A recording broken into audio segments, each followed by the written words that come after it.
Chapitre 7. Une visite à la loge numéro 5. Nous avons quitté messieurs Firmin Richard et Armand Moncharmin dans le moment qu'ils se décidaient à aller faire une petite visite à la première loge numéro 5.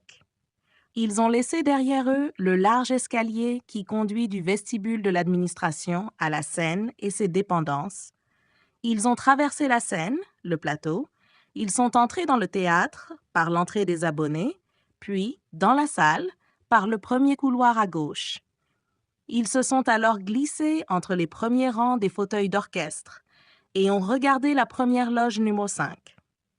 Ils la virent mal à cause qu'elle était plongée dans une demi-obscurité et que d'immenses housses étaient jetées sur le velours rouge des appuis-mains. À ce moment, ils étaient presque seuls dans l'immense vaisseau ténébreux et un grand silence les entourait. C'était l'heure tranquille où les machinistes vont boire. L'équipe avait momentanément vidé le plateau, laissant un décor moitié planté.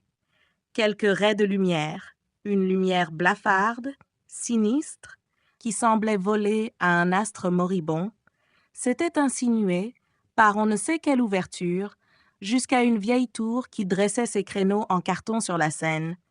Les choses, dans cette nuit factice, ou plutôt dans ce jour menteur, prenaient d'étranges formes. Sur les fauteuils de l'orchestre, la toile qui les recouvrait avait l'apparence d'une mer en furie, dont les vagues glauques avaient été instantanément immobilisées sur l'ordre secret du géant des tempêtes, qui, comme chacun sait, s'appelle Adamastor. Messieurs Moncharmin et Richard étaient les naufragés de ce bouleversement immobile d'une mer de toile peinte. Ils avançaient vers les loges de gauche, à grandes brassées, comme des marins qui ont abandonné leur barque et cherchent à gagner le rivage. Les 8 grandes colonnes en échaillons polis se dressaient dans l'ombre comme autant de prodigieux pilotis destinés à soutenir la falaise menaçante, croulante et ventrue, dont les assises étaient figurées par les lignes circulaires, parallèles et fléchissantes des balcons des première, deuxième et troisième loges.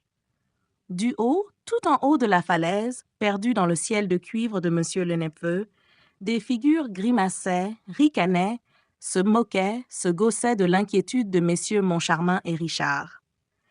C'étaient pourtant des figures fort sérieuses à l'ordinaire.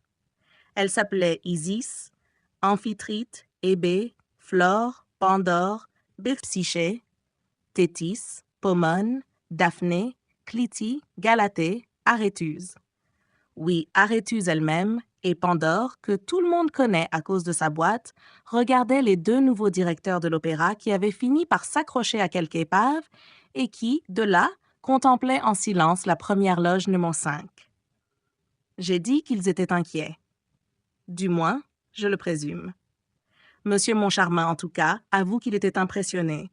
Il dit textuellement « Cette balançoire, quel style !»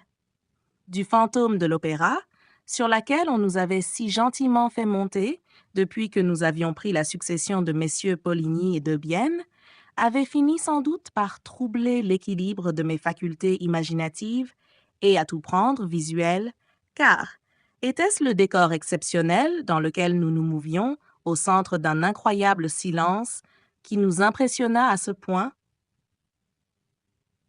Fûmes-nous le jouet d'une sorte d'hallucination rendue possible par la quasi-obscurité de la salle et la pénombre qui baignait la loge numéro 5?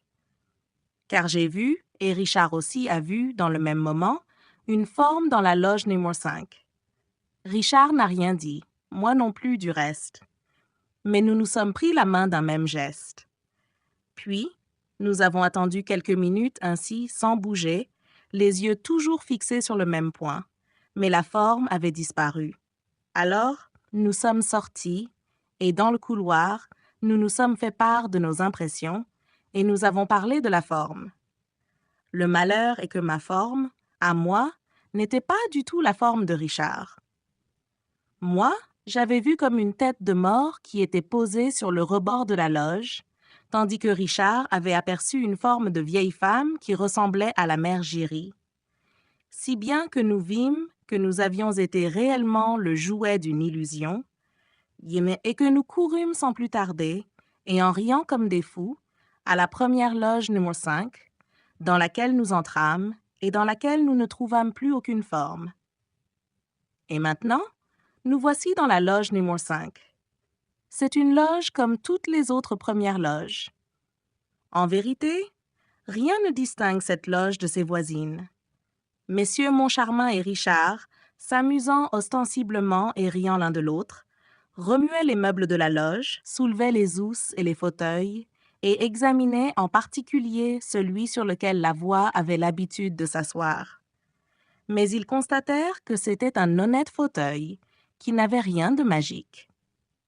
En somme, la loge était la plus ordinaire des loges, avec sa tapisserie rouge, ses fauteuils, sa carpette et son appuie-main en velours rouge. Après avoir tâté le plus sérieusement du monde la carpette, et n'avoir, de ce côté comme des autres, rien découvert de spécial, ils descendirent dans la baignoire du dessous, qui correspondait à la loge numéro 5. Dans la baignoire numéro 5, qui est juste au coin de la première sortie de gauche des fauteuils d'orchestre, ils ne trouvèrent rien non plus qui méritât d'être signalé. « Tous ces gens-là se moquent de nous », finit par s'écrier Firmin Richard. « Samedi, on joue Faust. Nous assisterons à la représentation tous les deux dans la première loge numéro 5.